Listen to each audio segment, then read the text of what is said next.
Hey Hogs, the first play we're going to install this season is Trap.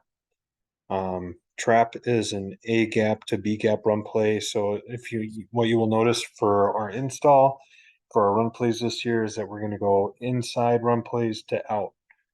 Um, that's kind of the natural process of doing things. So this is our innermost run play. So we're trying to run this ball right downhill, either in the A gap or the B gap. And then the next play will be wider, and the next play will be wider, and the next play will be wider with our run plays. So trap, probably ran it since you've been in middle school. Very effective, simple play.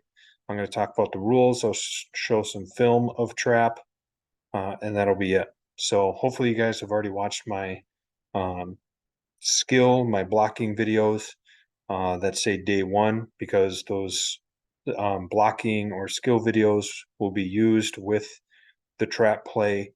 Um, so those videos and this video go together. So what we're trying to do with all of our run plays is all of our run plays are pulling run plays, where we are pulling somebody and then everyone else is blocking back. So if you're on the front side of the play, like you're running trap to the left, everyone on the left side, so the left tackle and the left guard and the center, they're all blocking back because we are pulling our backside guard and we are bringing him to the front side. We're trying to add a blocker to the front side. And when we add a blocker, we are vacating a gap. So since he's leaving, we need to cover the backside A gap and B gap. So that's why everyone on the front side blocks back, because they need to protect their backside gap. And then the backside tackle here has to cover the B gap. And then if no one comes to the B gap, then he can work back to C. Same thing if we have a tight end on the backside, he has to cover the C gap. And then if there's no one there, then he'll work back and block the D gap. Okay.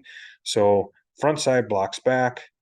If you're on the backside, you are wheeling and sealing, which means you block your play side gap. And then if there's no one there, then you go back to your backside gap. Okay. Um, and the way that we identify who the trap guy is blocking, the rule is that we will kick out the first defender on or outside the play side guard. So that would be a 2 technique or wider. So the first defender that is a 2, a 3, a 4-eye, a 4, a 5, whatever that first defender is, we will identify him by saying a 2-2-2 or 3-3 or 4-4 or 5-5.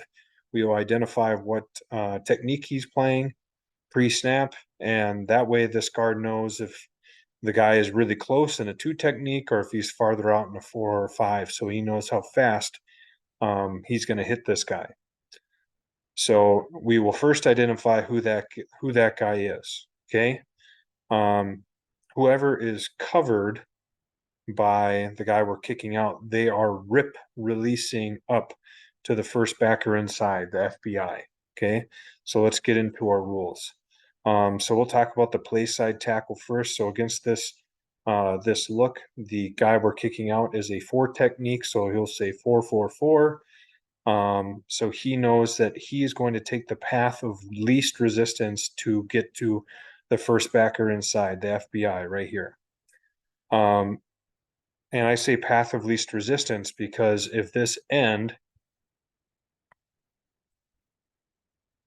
were to slant inside, the tackle would then go around him and not touch him. I say that the kick out guy, the guy we're kicking out, he's lava. Okay. We cannot touch this guy. If he slants inside, then the tackle has to stop and go around him and not touch him. If you touch the kick out guy, you're wrong. Okay. He's lava. We do not touch him. We leave him alone so that he's not obstructed for our kick out guy to kick him out. Okay. So the tackle here would take the path of least resistance. Most likely it's going to be inside here. We would love it if you can rip inside. That way you have a better angle to block this linebacker and block him down and away from where the play is going. Okay. Now, if he does slant outside, or not slant outside, if he flows outside, then you will just turn and you will him out. You will block him out. Okay. The play side guard, his rule is gap. So he would first block his gap. If he had a guy in his gap, the A gap here, he would down block him away from the play. If there's no one in his gap, he will then look to double with the center. He would not block a guy that is on him because, like I said, the rule for who we're kicking out is a 2 or a wider. So if he had someone on him, that would be the guy we would kick out. So his rule is gap, double to FBI. So he kind of stays on a train track of in his gap to doubling with the center, working up to the first backer inside. Okay. So in this situation, there's no one in his gap, so he checks to see if the center is covered, and he would make a cage call. Center and guard, you make a cage call, letting the center know that he's doubling with him to the backside linebacker. The center goes through the same progression. He checks his gap. There's no one there. Then he checks someone who's on him. He has a nose guard on him, so he knows he is most likely doubling with the guard. Even if he wasn't doubling with the guard, he would just take on that nose guard one-on-one if he had to. And then if this nose guard were to slant to that gap and this linebacker were to blitz the center's gap, then the center would pick up that linebacker and just block his gap as usual. Backside guard, he is the one that's pulling and kicking out. If you watch my kick out video, that I go over the specific technique, but he's trying to block this inside to out. Okay, he's creating one part of the funnel, and everyone else is blocking back, creating the other wall of the funnel. We're trying to make a funnel for the ball carrier to run the ball. Okay, we have a kick out on one side and a block, everyone blocking back on the other side. The backside tackle and the backside tight end here, they are wheeling and sealing. They are blocking their play side B gap first. If someone's there, if there's no one there, or if no one shows up, like this linebacker might blitz late. If he does, then the tackle would pick him up. But if no one shows up in the B gap, then they seal off the backside. So they wheel to their front side gap. They try to scoop or cut off that player. And then if there's no one there, then they will seal the backside. Okay, that's their responsibility. Okay.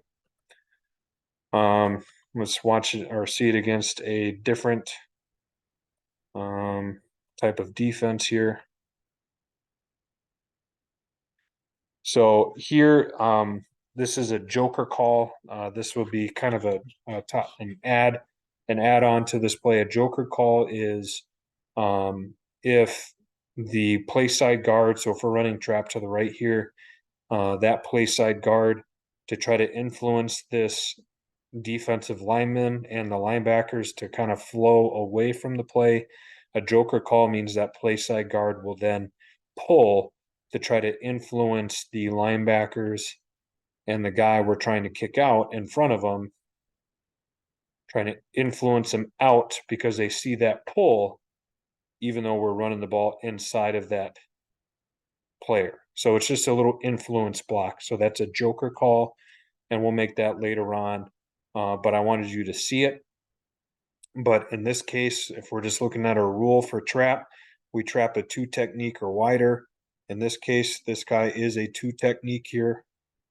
Okay, so this is the tightest this play can get is a 2 technique. So we'll get up to the line and the people on the front side, they'll say 2-2-2.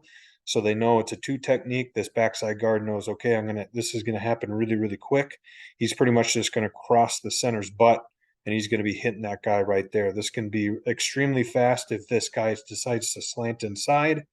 That'll be an extremely fast block. So he's got to be ready to hit him right away. So like I said, it could be a 2 technique, a 3, a 4, a 5, and that's probably the widest it would be as a 5 technique. If they get any wider than that, this should be a really good play because that's a lot of space to run the ball. Okay. So that would be against a 4-front or kicking out a 2. Okay. And I have an example of that right here. That I think this is a great example of the trap play. So as you can see here, this is exactly what we just saw. We have 2 techniques right here and 2 5s. So I forgot what way we're running this here. think we're running it to our left. Yep. Or sorry, to our right, their left. So we're kicking out this two technique. So we come up to the line, we identify first guy on or outside the guard. That'd be 2-2-2.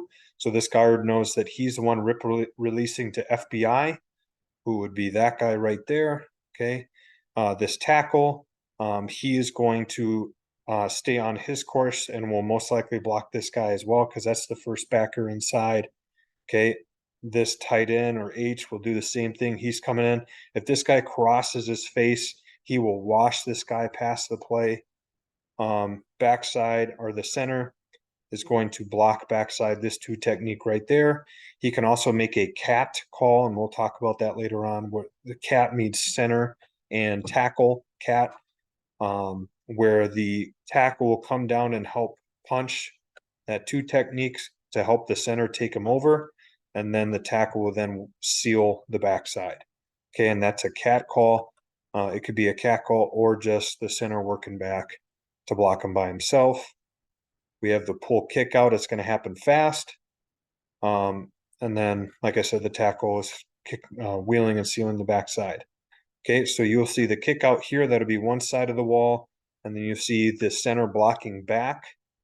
Okay, and the tackle sealing off the backside. That's going to be the other part of the funnel. Okay, so let's watch. Okay, this tackle should be starting to work down this way. As you can see, the guard rip releases inside very nicely, and he's working up to that linebacker. If that linebacker flows over the top, then he can just block him out. He can U him out. As you can see, both the guard and tackle get to him. That's who they should be blocking assignment wise. As you can see, the center blocks back. Okay, the tackle seals the backside off. Okay, so as you can see right there, there's sealing off the backside. Okay, there is the kick out right there. There's the funnel we're trying to create. It's very tight right down the hash mark. That's where the ball was snapped. That's what we're trying to do in this play is keep it downhill. Okay. This is a very tight run play, very fast, quick hitting run play, trying to create a funnel downhill. Okay.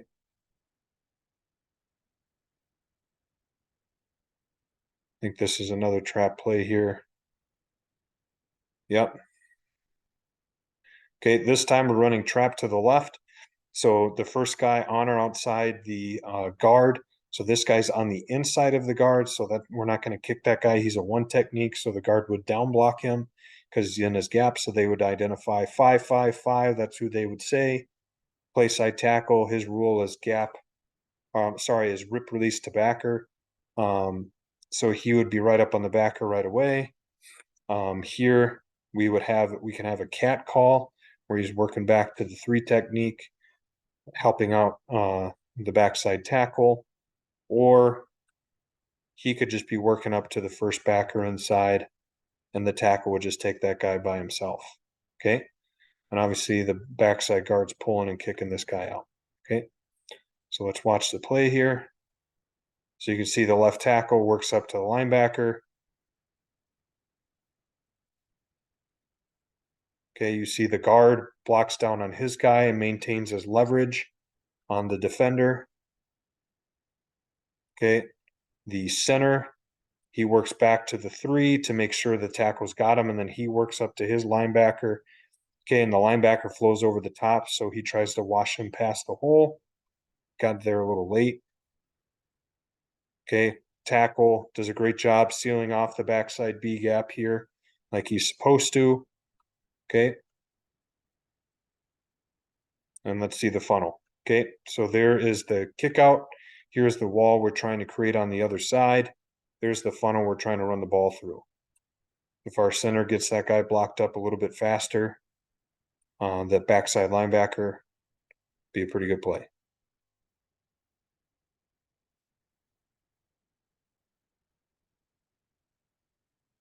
Okay, so that's trap. Pretty simple play.